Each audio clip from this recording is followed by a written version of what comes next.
It's great to see you all here tonight. It's a great turnout, and it's my great honor to introduce Sylvia McLaughlin, co-founder of Save the Bay. Sylvia grew up in Colorado, outside of Denver. Her father was in charge of parks for the city of Denver, but at that time that also included mountain parks and regional parks, as well as all public works, so sewers, roads, etc. Sylvia went to Vassar College and graduated in 1939, and she told me that I could tell you that she's going back for her 65th reunion this year. She married Donald McLaughlin in 1949 and moved to Berkeley and immediately fell in love with San Francisco Bay. In 1961, the Oakland Tribune published a map of the bay showing the shallow areas that were suitable for filling. This shocked Sylvia and two of her friends, Kate Kerr and Esther Gulick, and because they didn't realize that the bay could be filled and developed in that way.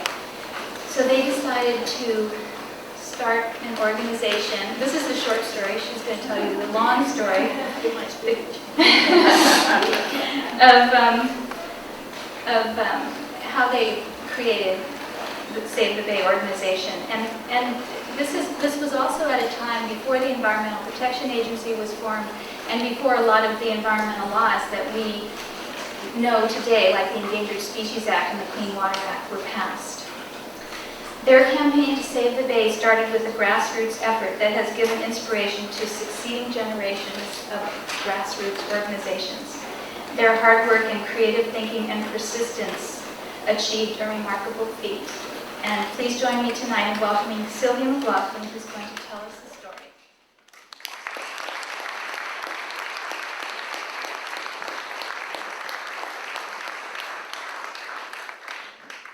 Thank you so much, Linda. Can you hear me? No, I'm sorry, I turned it off.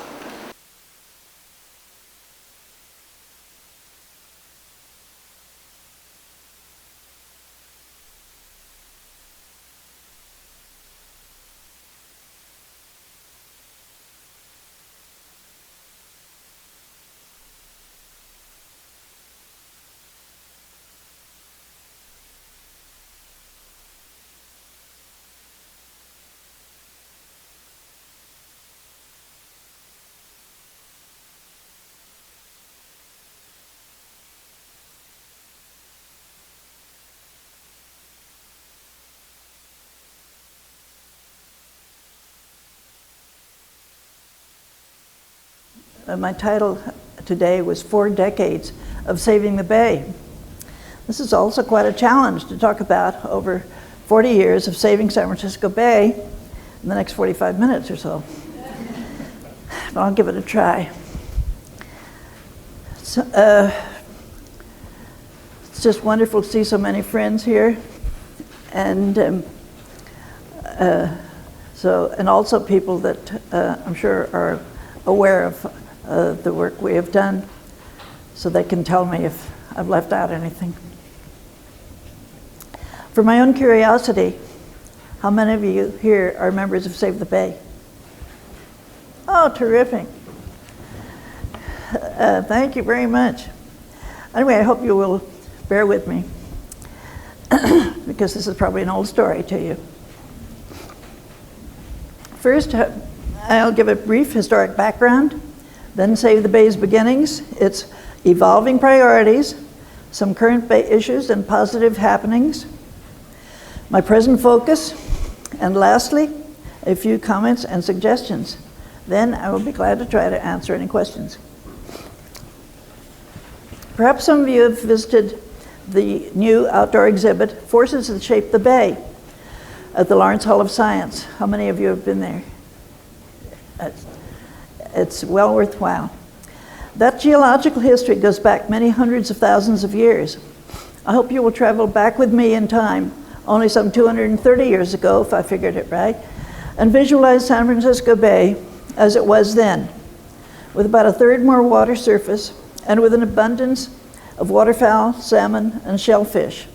Here and there on the shoreline are huge shell mounds, attesting to the abundance of delicious oysters, clams, and crabs enjoyed by the Costanoan and Oloan Indians. I sometimes wonder what it must have been like in 1769 when Captain Gaspar de Portola and Father Junipero Serra first walked over the San Mateo Hills and saw the bay. Consider also the awe that must have been felt by Commander Juan Manuel de Ayala in 1775 when he sailed his ship, the San Carlos, through the Golden Gate into what became known as San Francisco Bay. Imagine walking here from Mexico, as did later that year the new colonists, including women and children, to settle at the about to be established Presidio of San Francisco and the Mission Dolores. What a wonderfully clear and serene view of the bay and the hills those early immigrants must have experienced. This is the first, where is it? Map? My map. It's disappeared. Well, here it is, hiding.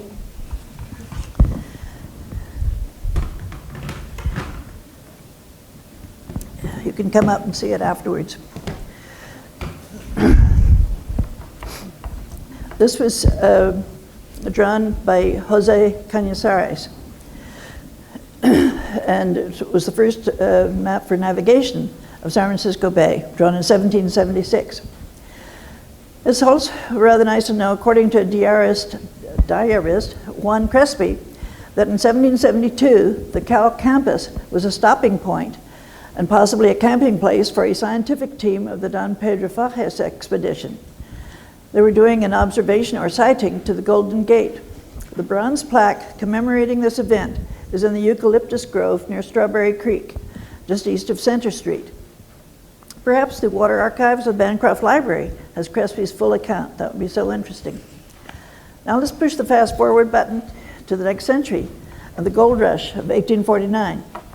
As we all know, the miners dug for gold, dredged for it, and washed huge hillsides with high-pressure hoses. So much silt came into the bay and damaged the rivers and streams upon which agriculture depended that in 1874, a law was enacted to prohibit hydraulic mining. Toxic substances from old mines are still polluting the bay. From the mid-19th century and on into the late 1950s and early 60s, a different attitude prevailed regarding the natural resources we were blessed with. Most American cities, situated alongside rivers, lakes, and bays, regarded the water as an area like the land, to be used for economic expansion and real estate development, for shipping and transport, for fishing, sailing, sewage, and garbage. San Francisco Bay was no exception. Some of you may recall the dreadful smell of raw sewage at the Emeryville Crescent and the sight of, at nighttime, of the 40 burning garbage dumps around the bay. Railroad tracks and freeways ring the bay, and out of 276 miles of shoreline, only 10 or 20 feet were available for public access. Growth meant progress and was the modus operandi. The orchards of the peninsula and the Santa Clara Valley gave way to commerce, industry, and research facilities. The fertile fields of southern Alameda County were paved over with industrial parks and acres of houses. Municipal and corporate planners had big development plans for the bay and the surrounding hills. Again, Berkeley was no exception. That said, why and how did we happen to start Save the Bay? My two colleagues, Kay Kerr and Esther Gulick, and myself, were concerned about the city of Berkeley's plan to fill over 2,000 acres of open water, essentially to double the size of the city. This plan had reached the Planning Commission stage. And here is the plan. This is my PowerPoint system. You can come and see this afterwards too. It's quite interesting. This is I-80. So you can see it went quite far out, 2 miles. About the same time, the U.S. Army Corps of Engineers came out with its 2020 report to the U.S. Chamber of Commerce, saying that 70% of San Francisco Bay, as Linda was saying, was shallow enough to be filled. And here's the very famous diagram that appeared in the Oakland Tribune. As you can see, this would leave only a deep water shipping channel. We were inspired by the vision of what the bay could be and the reality of what was happening to it. We regarded the bay as one of this country's natural treasures, and to us and to many others, it was unthinkable that most of this beautiful natural resource could be filled. Now briefly as to how we got organized. First, the three of us got together and decided something should be done. Kay had a friend who had told her, when you get 3 people together, you can change the world. Well, next we called a meeting at Esther's house of about a dozen of the leading conservationists of that time. Then, as you recall, the word environmentalist wasn't in general use. We're all conservationists. They all agreed something should be done to save the bay, but each one of them said they were too busy saving redwoods, birds, wilderness, or whatever to take on saving the bay too. David Brower then said somebody should start a new organization. They all wished us luck and filed out. We were the somebodies, so we immediately got to work. We gave ourselves crash courses in whatever related to Berkeley's plan and to the bay. We studied up on Berkeley's waterfront planning history, on politics, on economics, on marine biology, and water law. We reprinted as a flyer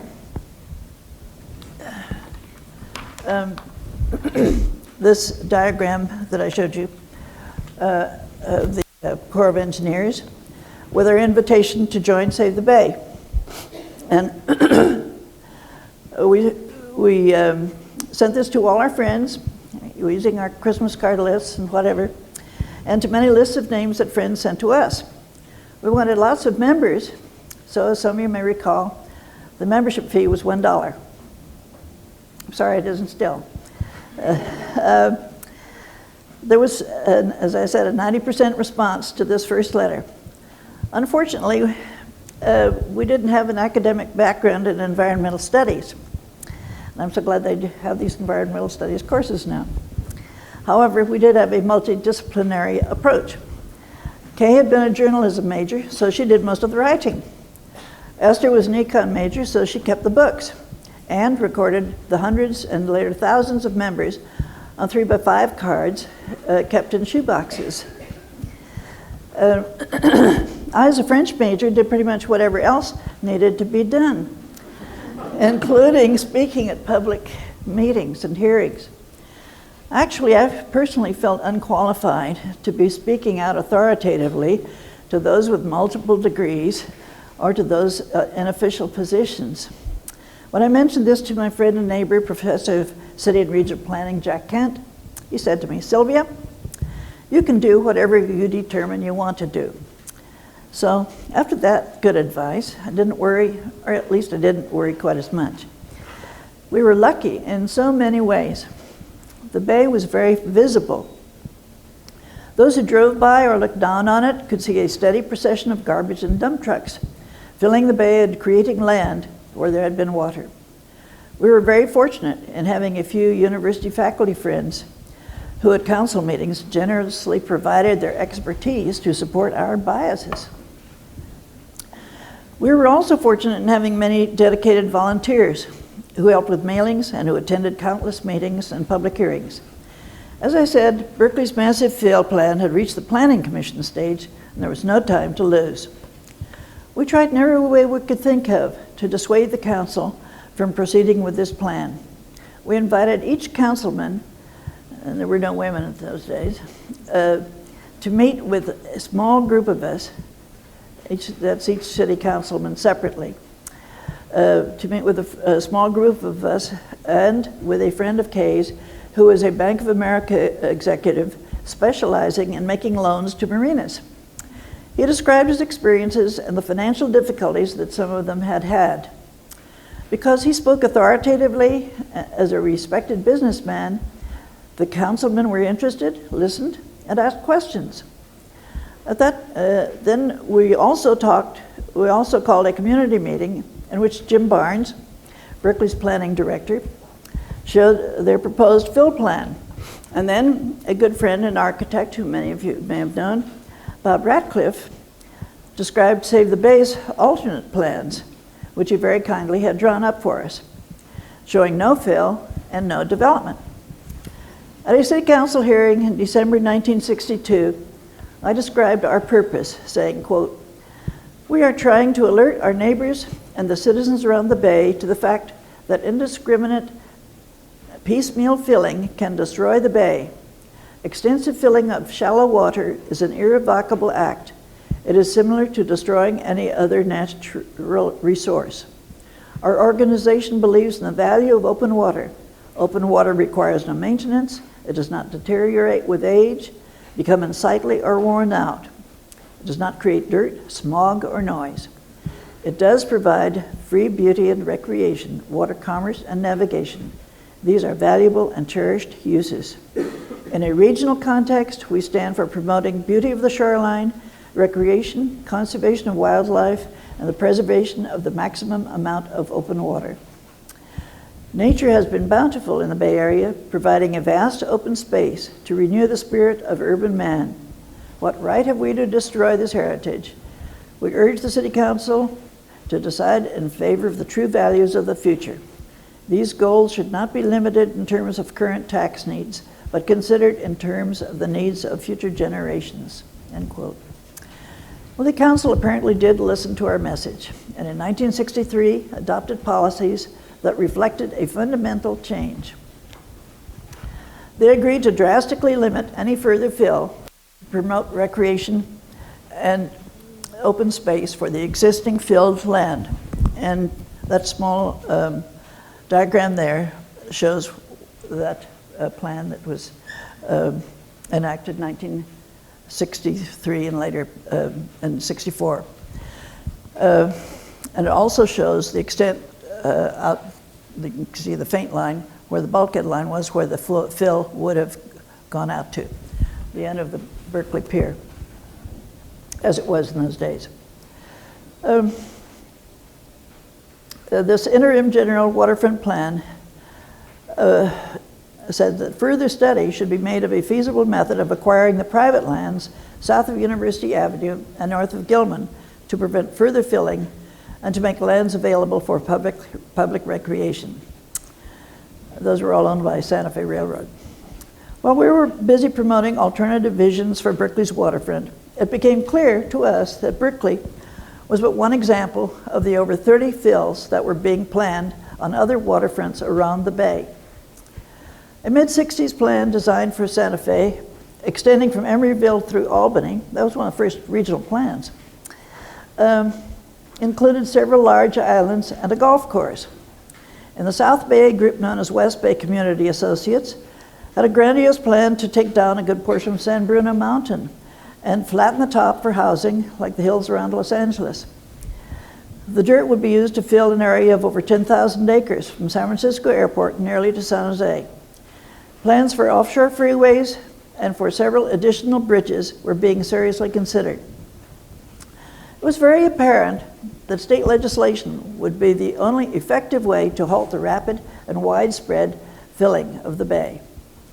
We went then to Assemblyman Nick Petrus and to State Senator Gene McAteer of San Francisco, who was a powerful leader of the Bay Area delegation in Sacramento.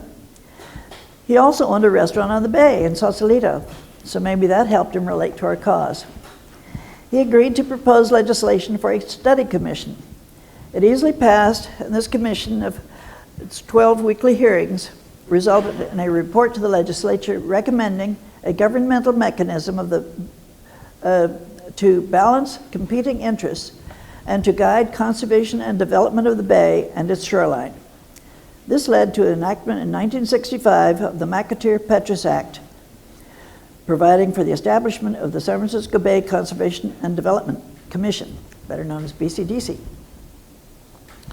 Its charge was to, 1, make a detailed study of the bay, and 30-some studies were done on all aspects of the bay, from the water, the sand, the fish, the ownership, and just so many different aspects. And 2, prepare in 4 years a comprehensive enforceable plan for the conservation of the bay and development of its shoreline. And 3, to protect the bay from further piecemeal filling while the plan was being completed. BCDC was empowered to grant or deny permits after public hearings on any proposed project to fill or to extract materials from the bay. As you can imagine, Save the Bay and various other organizations and interested individuals followed these BCDC meetings very closely and attended lots of those hearings and public meetings. Meantime, Mel Scott, a distinguished UC research planner, had been asked by the Institute of Governmental Studies to write a monograph entitled The Future of San Francisco Bay. This became a blueprint for BCDC, and it was also very useful when in 1969, subsequent legislation was proposed to make BCDC a permanent commission. For this legislative campaign, we were lucky, as always, to have many friends and like-minded allies, including all the major conservation organizations, as well as two important Reagan appointees, Ike Livermore, head of the Resources Agency, and Bill Mott, director of the State Parks Department. On our side also were a number of outstanding assemblypersons and state senators, such as Peter Baer, Howard Way, Jack Knox, Bill Bagley, and numerous others. However, this legislation to create a permanent Bay regulatory agency had the formidable opposition of well-financed developers and their highly paid lobbyists. At this time, it was also very helpful to have lots of good press, mostly unsolicited. I guess this was one of the first things that had happened, and so they thought maybe it was a good story. There was an article in the Reader's Digest by Ben Bedikian, a former dean of UC Berkeley's School of Journalism. And there were articles in the Saturday Evening Post, the Christian Science Monitor, Audubon Magazine, the National Geographic, Newsweek, Time, and there was a poem by the late UC Berkeley English professor, Josephine Miles, that appeared in the Atlantic Monthly. Former San Francisco Chronicle writer Harold Gilliam wrote numerous columns about what he called the Save the Bay movement. Every morning, a local disc jockey, Don Sherwood, urged motorists to write or phone their legislators. This was before cell phones. Save the Bay volunteers organized busloads of members from all around the Bay to attend critical hearings in Sacramento. This was a hard-fought campaign up until the very end. And one of my memories is of sitting up there when they were counting the votes with Esther sitting in the back, and that was pretty tense. We were holding hands like that. You know. The legislature apparently was impressed, however, with the power of public opinion, with all the phone calls, office visits, and cartons of mail. And this also was before email.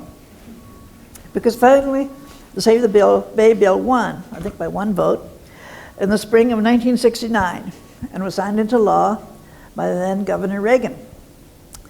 And for the past 30-some years, BCDC has done an excellent job of protecting and enhancing the Bay. We were very lucky in the timing. The 1969 Save the Bay Bill, as it became known, was the only environmental bill being considered. The next year, 1970, as you all remember, was Earth Day, and that April there were over 1,000 environmental bills. This period also coincided with President Johnson's Conference on Natural Beauty, followed 2 years later by a similar conference in California called by Governor Reagan.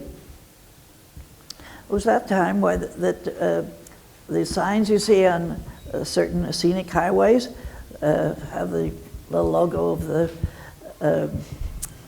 the poppy and the high mountains and so on. Anyway, that was done at that time. I went up to those meetings. That was pretty interesting. It was also during this time that the GGNRA and the Gateway National Recreation Association were signed into law by President Nixon. There are a few good things that Republicans have done. Yeah. I like to remind them of these things. There was beginning to be a national turnaround in people's attitude regarding our natural resources. Often when speaking before groups or at hearings, I would take advantage of appropriate quotes from a variety of persons. I had a little collection, and one of my favorites was from a talk in the 60s given by Clark He was CEO of the Bank of America and chairman of the Bay Area Council. In a talk he gave to the San Mateo Development Association, he said, "In my view, our most pressing problem is the need to determine now how we are going to utilize and preserve the one great asset that we cannot replace, the physical attributes of the area. We have to make decisions now on what attributes we want this area to have in the future. To do this, we must determine our values. Do we want to continue the indiscriminate filling of the bay to a point where we only have a shipping channel? Or do we want to develop the bay to its fullest use, commercially and recreationally as well as aesthetically? Do we value the suburban sprawl, or do we value our open spaces? Do we want to maintain the livability of the Bay Area? These are some of the questions we must decide. Once we decide on our values, then we must find the means to preserve or attain them." In spite of the successful establishment of BCDC, there were continued threats to the Bay, and to counter them, Save the Bay turned to the law. So we were greatly pleased to note similar thoughts to Clark Bicey's reflected in courts of law. One, for example, in 1964, in the case of Thomas Higgins versus the city of Santa Monica. Remember that one? It was decreed, quote, "Protection of a great highway of commercial intercourse," that is Santa Monica Bay, "and preservation of the public's opportunities of rest and relaxation from the cares of mundane existence are as commendable and proper governmental objectives as the making of money. Choice of one in preference to the other cannot reasonably be said to be an abuse of the discretion vested in the city," unquote. Such legal judgments were very helpful since our various efforts to save the Bay, our organization participated in over the years in a number of lawsuits. Two particular cases stand out in which Save the Bay was involved as a friend of the court. The previously mentioned group, called West Bay Community Associates, comprised of David Rockefeller, Ideal Cement Company, the Crocker Land Company, and Lazar Frere, had a plan to decapitate San Bruno Mountain, as I mentioned, whose level top would then be Los Angelized with housing. The dirt from the mountain would be used to fill the South Bay from San Francisco Airport nearly to San Jose. This proposed fill would have been the size of Manhattan Island. The State Attorney General's office entered the lawsuit, which had started in the city of San Mateo, and invoked the public trust doctrine. This, as you probably know, is a legal principle under which each state can hold title to certain tide and submerged lands in trust for the benefit of its current citizens and future generations. This concept, as I understand it, came from Roman law and to British law, and then to the colonies. This concept is clearly stated in the California Constitution. Originally under the public trust, the permitted uses were commerce, navigation, and fisheries. Added later were ecological habitat protection, water-oriented recreation, and preservation of land in a natural condition. Unfortunately, airports are a permitted use under the category of commerce. The State Lands Commission is the state's trustee. After 8 years of deliberation, the state Supreme Court ruled that West Bay Community Associates had title to only a small area along the San Mateo shoreline, and thus their massive fill plan was prohibited. The other notable case was Santa Fe versus the city of Berkeley in the state of California, which had entered the suit and extended it to Berkeley's north and south borders. Santa Fe Land Company had proposed building a regional shopping center on what is now known as the Meadow. In 1972, Berkeley's Planning Commission and City Council denied them the permit to build it, whereupon the owners, Santa Fe and George Murphy, sued the city for $12 million each. Again, 8 years later, and invoking the public trust doctrine, the California Supreme Court ruled that the Santa Fe-owned shoreline waters could not be filled. They also ruled that the trust did not apply to the already filled lands. In this ongoing saga, once the lawsuit was settled, Santa Fe kept promoting development plans for Emeryville, Berkeley, and Albany. For Emeryville, they envisioned high-rise towers on the northeast portion of the mudflats. For Berkeley's Meadow, they proposed a hotel and conference center complex. Albany was to have a marina and a variety of other developments. Santa Fe may have been rather surprised that each of these proposals became ballot measures, and all three cities voted them down. It was then that the various parts of this mosaic started falling into place. A loose group of organizations and individuals persisted with a vision of all this land being a state or regional park, even though most of it was garbage and construction fill. In the late 70s or early 80s, the Coastal Conservancy held a series of workshops to get public input on the possibilities of such a park. In 1982, the State Parks and Recreation Department produced a feasibility study for an East Shore State Park. Santa Fe Land Company changed its name to Catullus. I understand the CA is for California, and Tullus was a Roman god of land. Catullus gave up on their development proposals and became a willing seller. We all worked hard for State Proposition 70, which ultimately provided $25 million for acquisition. The East Bay Regional Park District's Measure AA provided $15 million, and Oakland's Measure K provided $1 million. Then Assemblyman Tom Bates, now our mayor, introduced legislation for the Park District to be the lead agency for the acquisition of Catullus's properties. The testing, cleanup, and acquisition was completed December 30th, 1996. Now I'd like to go back and mention some of the concerns Save the Bay has been involved with since the establishment of BCDC, and then briefly discuss the particular issue I'm currently focused on, more about the Shoreline Park. Save the Bay, I'm sure, will always have concerns and issues to work on. As my friend and co-founder Kay Kerr prophetically said in the 1988 Albright lecture, quote, "When we started out, we thought all we had to do was to get a good law and the Bay would be saved. What we have learned is that the Bay is never saved. It is instead always in the process of being saved. That is why we have been so heavily involved all these years, and why our successors will be involved far into the future." End quote. Many organizations from time to time develop strategic plans according to what most needs to be done. Once BCDC was in place and seemed secure, Save the Bay went through a number of these sessions to develop priorities and work plans. During the 80s, it was determined that the urgent need was to restore wetlands. We organized a group of 30 like-minded organizations and formed the Alliance to Restore the Bay. Much was accomplished during this period. The Don Edwards San Francisco National Wildlife Refuge, established in 1972, continued to expand as properties became available. Also in the South Bay, the Citizens Committee to complete the refuge spearheaded the effort to acquire Bear Island, spelled B-A-I-R, off of Redwood City, and prevented its development by a Japanese corporation. In the North Bay, near Vallejo, we helped promote the acquisition of the Cullinan Ranch by the Fish and Wildlife Service. Another project was the restoration of the San Pablo Baylands. This involved partnering and cooperating with the federal and state agencies, hay farmers, grape growers, business and community groups.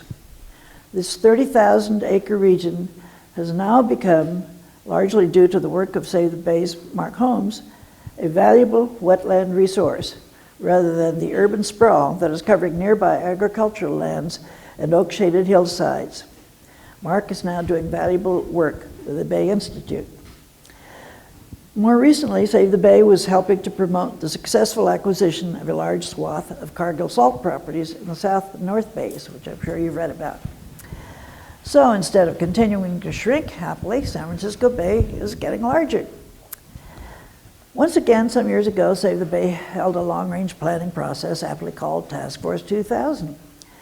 After much discussion, it was decided to focus on three significant issues that had always been of great concern: the quantity of freshwater inflow into the bay, the quality of the bay's water, and the importance of acquiring, preserving, and restoring the bay's wetlands.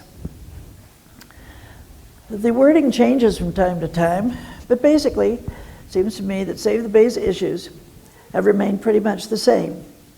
They relate to the health and well-being of the ecosystem, and also, therefore, to the health and well-being of present and future human populations. The California and Federal Bay Delta Program, commonly known as CalFed, has been talking and deliberating for a number of years, trying to come up with an equitable solution to the state's water distribution problem. I'm sure you've read lots about this. Save the Bay has had representatives participating in these discussions. Now I understand a new group has been formed to continue these deliberations, and we hope someday arrive at a solution. Naturally, the San Francisco Airport runways in the Bay issue has been a primary concern of Save the Bay and several other environmental organizations, as well as the San Francisco's Board of Supervisors. Very fortunately, this issue now seems to be on the back burner. We can only hope it will stay there for a long time to come. Save the Bay now has numerous programs to celebrate, protect, and restore the Bay. These include taking students and adults in canoes on the sloughs and showing volunteers how to pull exotic plants from the marshes and replace them with native plants. There is an experimental project to restore oyster production in the Bay, and there are collaborative efforts to restore creeks. At McCovey Cove, offshore of the Pac-Bell Stadium, Save the Bay's flags are in several small boats known as Bay Sweepers. Thousands of Giants games fans can see Save the Bay volunteers cleaning up trash, and who knows, maybe an occasional baseball. Realistically, as Caker said, there will always be issues regarding the Bay and the need for citizen involvement. However, I believe there is much to be grateful for and ample reasons for optimism. Contributing to this first and foremost is the environmental education that has been going on in K-12 schools and at colleges and universities throughout the Bay Area, and I should add, throughout the country. There also are numerous other environmental and community groups interested in various aspects of the Bay. These now include those interested in watersheds and creeks. There's a newly formed East Bay Watershed Center at Merritt College, and there are countless creek restoration organizations all around the Bay. And I have some information, I think, about the wetlands and the creeks on here.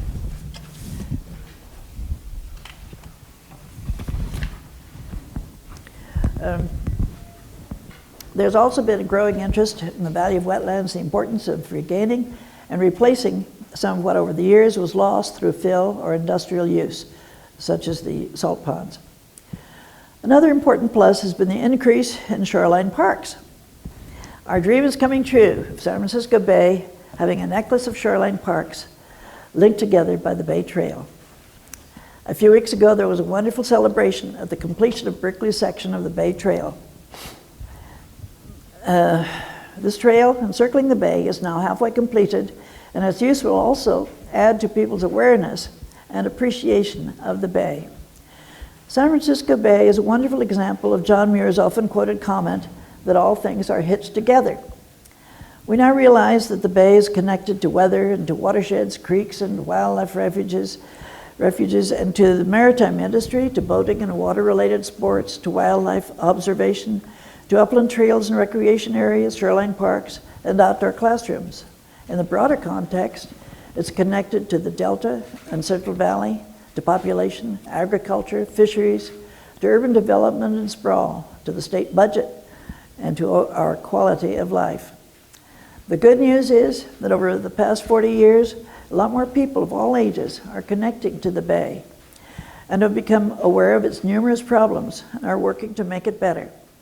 For that, I am most grateful, but as always, we know there's a lot more to be done. Finally, if you would ask, what is the Bay issue with which I am most involved, I would unhesitatingly say the East Shore State Park. In the early 80s, a coalition was formed by Save the Bay, Sierra Club, Audubon, community groups such as the League of Women Voters and representatives of the cities of Emeryville, Berkeley, and Albany, and the Regional Park District, and various individuals. And we called this organization Citizens for the East Shore State Park, or CESP. It was chaired until his death last year by Dwight Steele, a lawyer, skilled negotiator, and veteran of many years of environmental pro bono work with the Sierra Club Save the Bay, the League Save Lake Tahoe, and the Tahoe Baikal Institute. Robert Chasty, a former mayor of Albany, is now president. I've always been on the board. As I mentioned earlier, most of this shoreline land had been acquired by the Regional Park District for the State Parks Department. It was pretty exciting some months ago to see the large, elegant signs, and I hope you've all seen them, saying that this was the site of the future East Shore State Park. Sometimes, however, these issues seem to be measured in geologic time. In 1980, on behalf of the Save the Bay, that was quite a while ago, I had strongly recommended to the State Park Commission that the Prop 70 money be used for this East Shore Park purpose. And fortunately, it was. Then, after a long hiatus, a planning process was undertaken for a general plan and EIR. This was an almost 2-year process. It was not particularly simple or easy. There were lots of players. The planning consortium consisted of the State Parks and Recreation Department, the State Coastal Conservancy, and the East Bay Regional Park District. The design team consisted of the planning firm WRT, 3 executive staff of the Park District, and the liaison person, Don Neuwirth. Other significant players were the 5 cities of Oakland, Emeryville, Berkeley, Albany, and Richmond, as well as a half dozen or so, I might say quite vocal, special interest groups. The charge of this design team was to, quote, craft a land use and conservation program that is consistent with the public's vision and the state's declared purpose to create a recreational facility harmonious with its natural setting. In their effort to give everyone an opportunity to be heard for 3 minutes each, the planning team scheduled 4 large community meetings. Then there were presentations to the 5 city councils and or relevant commissions. And of course, CESP had lots of meetings of its own to prepare for all the other meetings. Finally, December 6, 2002, the State Parks Commission, and including Commissioner Clint Eastwood, unanimously adopted the general plan and EIR. Well, this is now September 2003, and not much has happened during these past almost 10 months. The next step, logically, will be the implementation of the plan. However, due to the state's current shortage of money, this may take a good while. Although the site mostly looks like a linear vacant lot, someday, and I hope I'm still around for the ribbon cutting, it will be a beautiful park. Of course, CESP will continue to work with all the major players and do what we can to further this park. Meantime, CESP's efforts will also be focused on Albany. As you may be aware, Magna Corporation, which owns Golden Gate Fields Racetrack and the nearby land, is proposing a huge commercial and entertainment development. This would be right in the middle of our East Shore State Park. Magna will probably make their 3rd presentation to the citizens of Albany sometime this fall. And this is very important because the citizens of Albany, as you recall, have to vote on whether or not this should be permitted. CESP has an alternative plan which would provide adequate revenue to the city of Albany and yet retain the natural values of that critical area. And I have it, and here's CESP's alternative plan. And you can come up and see this closer later. This is the plan of Magna Corporation, and this is the CESP plan. So, as I say, stay tuned. For me and for many others, these past 4 decades of trying to save the Bay have provided a very special and wonderful learning experience. I'd like to mention a few of the lessons I have learned. Very briefly, I list that it is important to collaborate with others, to study the facts, to present viable alternatives, to remain optimistic and not give up. It's also important to look at the big picture and to think long term, and to be aware of all the connections. For me personally, the most important and valued connections have been the constant support and help of my family, the wonderful friendships I have made, and the many facets of the environment and planning that I have learned, and the myriads of subjects that are out there that I'd like to learn.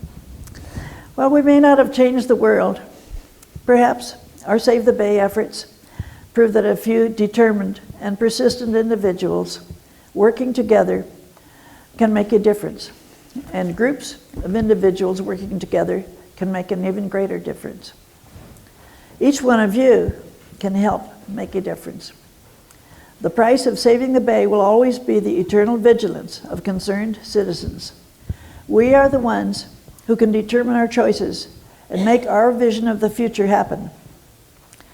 I'm thrilled that John Hart has brought this beautiful book. Is it here somewhere? Yes, anyway, just a wonderful new book about San Francisco Bay. And I encourage anyone who is interested in the Bay's future and not yet a member to join Save the Bay. And thank you so much, and I'll be glad to try to answer any questions.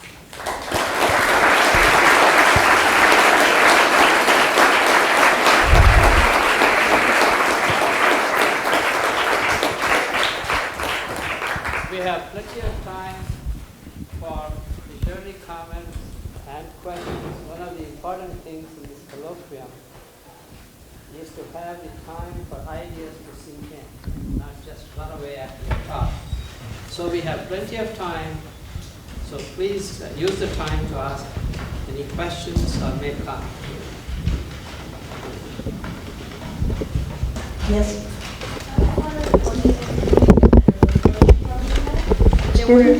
What they were doing at the Berkeley Marina, where you cross the new bridge, the pedestrian Oh, you mean all that bridge. dirt? What I was wondering what they are doing, because Oh. they've been filling the seashore, and they have no signs more than landscaping or something like that. So it doesn't say what they are doing. Just when you cross over.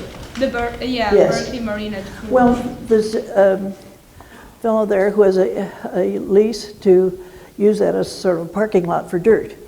And except I think the piles are getting pretty high now.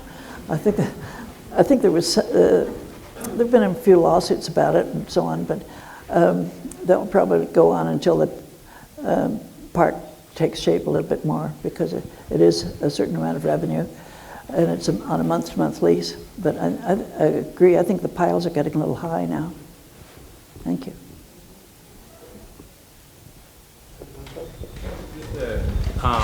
With the budget situation, sometimes the public is being asked to buy back their own trust. And, with the Cargill salt purchase, there was a lot of the evaluation, the appraisal of that land ended up putting a lot of money into private pockets. And how can the public be vigilant without having to buy back its own trust? I think that's a little bit beyond me. I really couldn't have any idea about how to approach that problem. I know with this, some people argue that those lands and the Santa Fe lands really needn't have been bought, because they essentially were supposed to be belonging to all the public. However, it's passed. Yes, Briggs? And this is purely speculative, but do you think that you could pass the McLaughlin Act today? That's a very good question. I think there's a lot of doubt as to whether or not we could. The situation has changed so much. For one thing, in those days, we had so many volunteers we could call on. And they were mostly women, because women were not as much a part of the workforce as they are now. And we were so lucky in many ways. We had so many really knowledgeable people. And they were shared our concerns in both the Supreme Court and in the legislature. There's just so much luck connected with these things. But I've often thought about that. And I think we were really lucky too in the timing, since we were the one sort of conservation effort that was going on at that time. People could focus on it. And then after in the next few years, there were just so many. But there were a number of other organizations also rising up to assist. So, thank you. Yes? Also, to follow that, I work at the Coastal Commission, and certainly Save the Bay was a predecessor to Save the Coast. And You mean BCDC? BCDC, Yeah. yes. And the Save the Coast movement was the Coastal Commission's grassroots effort. But the Coastal Commission, in some locations on the coast, has jurisdiction up to 5 miles inland. Do you think BCDC, looking back on it, would there have been value to go in as a land planning organization as well as a shore protection? Actually, originally, we tried in the legislation to have BCDC's jurisdiction extend 1,000 feet. But it didn't happen. We were lucky to get 100 feet, I guess. So, but that has provided for a lot of shoreline access.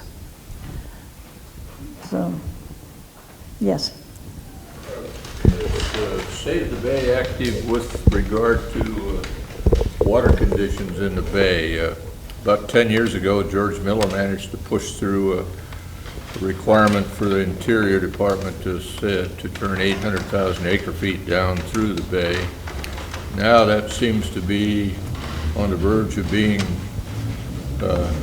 derailed by arguments between Interior and CalFed, and CalFed seems to be having a lot of trouble holding their own on that. Well, I'm sure there are others here that are much more knowledgeable about that than I am.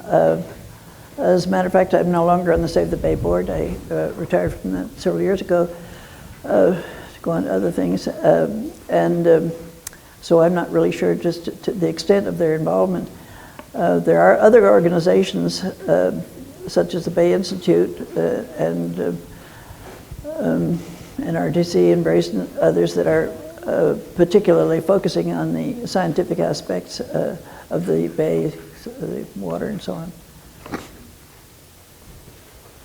Yes? Will BCDC have a say in this Albany development plan? Probably. That would be the step after the Albany City Council? Yes, there are portions of it, I think, that are within their jurisdiction. Yes. So. Yes, John? Can I ask you a historical footnote? You know that Bay or River graphic? Yes. It was originally in the Oakland Tribune. Right. Do you know who the artist who drew the map was? No, I don't. Must be one of the great graphics of the 60s. Yes, indeed. And it sometimes gets misquoted. The original, well, I suppose the original graphic came out in their 2020 report, of course. And it said that the 70% of the bay was susceptible to being filled. And I think that gets interpreted in various different ways, but I've always thought it really meant was able to be filled. It could be filled. It was possible to fill because it was so shallow. Yes. I understand there was a movement in the 60s with Florence Menard to save Aquatic Park in Berkeley, and it was made into a public park. What can we do now about that park? It's very, very dirty in the water. You're absolutely right. There was Florence Menard was a very active person. She was a good friend, and I think she single-handedly pretty much saved that park. And again, by one vote, but she had been going around to all the council people and so on. And I think there are quite a few, there are several groups working there on Aquatic Park and various different aspects of it. I know, I think it's a real treasure to have there. So I think there's hope for it. Yeah. Richard? This was a life-changing experience for you to open the paper that morning, I guess. And here you were leading one kind of life and suddenly launched off into a whole enormous involvement in something else. What was that like? And what was it like to open up the paper that morning? Had you been thinking about this a lot before, or was it suddenly so obvious that you had to do something right in that moment? Or what was the personal experience of your decision to plunge ahead with that? Oh, goodness. Well, I think it just sort of came together around the same time. I think at that time, as I expressed it earlier, we had been very concerned about the filling. We knew that was going on. And then to see this, and to see it, you know, by the very authoritative Corps of Engineers, I mean, that was just really a wonderful tool for us to use. And I remember one summer vacation, I took the Corps report, it's about like this, and I spent a good part of the vacation reading that report. I don't remember much about it, but anyway. So, yes? I noticed when you were talking about the early days of Save the Bay, you used almost interchangeably words like conservation and recreation, which I found very interesting because I always had thought that the Save the Bay was much more oriented towards conservation. But I wanted you to sort of comment on CESP and the East Shore State Park because I'm aware of some tension between recreation and conservation within that park. And would you comment on that, please? Well, I would just agree with you that there's this ongoing discussion. And it will probably be ever thus, because certain people prefer to observe the wildlife and so on. Other people like to use that same space for ball fields or walking their dogs or doing something. There's a real competition for the different uses of that area. And so these things have to be worked out. There's only so much land available there. And so we're trying to work with all the different groups so that you have to do a little giving and taking and to make everybody have a part of it. And so I think that's the only way to reasonably, doesn't really settle anything the way some of the people would like to have it, but I think it's a fair way to do. Yes? You talked about how from the time you started Save the Bay, environmentalism hadn't really come about yet. There was conservationism, but how did you, in that environment, how did you sell this idea of we need to save the Bay? Very different from how it would be to pitch that idea today. How did you face the audience that you needed to do what you had to do? What were your arguments for that, and how do they differ from how you speak about it today? Well, I think San Francisco Bay meant a great deal to people, but I think up until that time, they had taken it for granted that it would always be there. And it was a real shock to people to realize that there was a possibility of it being largely filled in. And as I said, it was very visible to the people around here anyway. But we had members from nearly all over the country, in almost all 50 states and several foreign countries, because, well, sort of like Lake Tahoe and other Grand Canyon and so on, these are national treasures. And San Francisco Bay really affected people that way. People that weren't living around here were just every bit as enthusiastic about saving it as the people that were right here and were able to see it every day. So, yes? Was the university community air helpful to you in any particular way during your flight? Oh, very, I should say. Mention the fact that Kerr particularly knew several faculty members who were very helpful. And then I think we had work-study students, didn't we, probably. And then we also had, this was during the, I guess it was the Korean War, we had conscientious objectors who helped work with us and were very effective.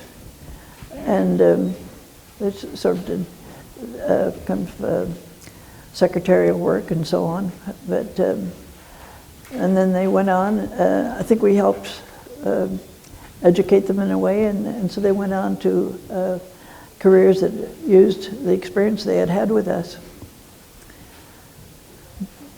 Yes?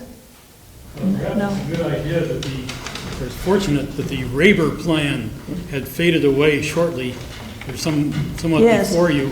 Otherwise, maybe that map behind you, the Tribune, would have been seen as a compromise. Yes. Oh my goodness. Yes, the Raber plan, as you probably all know, was quite well. It was very imaginative, shall we say, but not very practical, I didn't think, and it would have made all this a freshwater lake and so on. Would have been a totally different scene. But I'm glad that was sort of put aside. Yes. Oh, sorry. Yeah. You didn't have a chance yet. Sylvia, what do you think are the top 3 environmental issues for Bay Area residents today?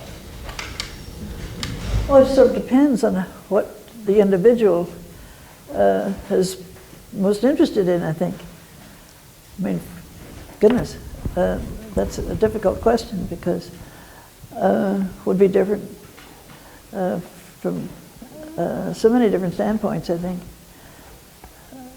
I mean, I of course have my own ideas, and other people would be more interested in the wildlife, or I don't know what, or the plants, and there are just so many things that need attention. Unfortunately, fortunately, there are a lot of people now giving attention to all these problems.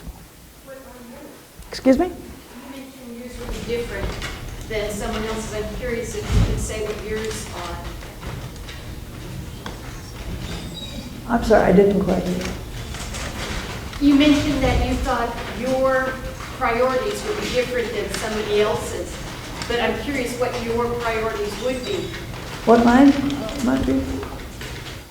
Probably just the same as they are now, the Shoreline Park, and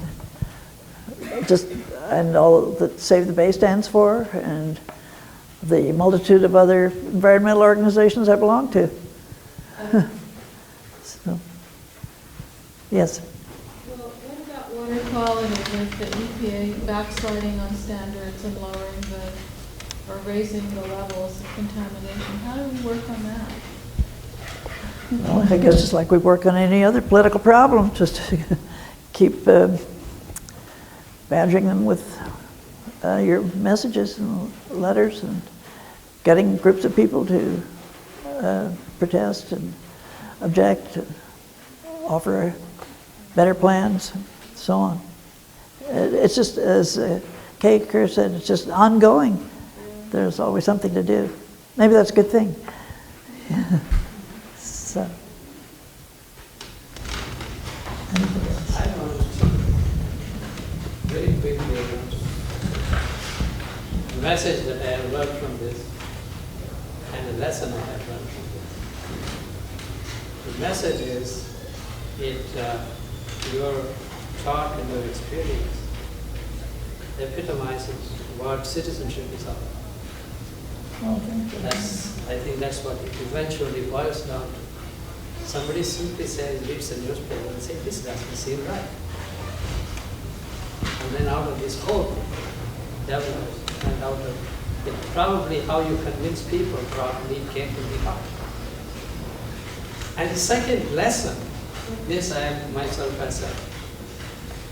as a pedagogue, engineer, scientist, whatever I am branded as, is that simply because science can do something, you cannot do it.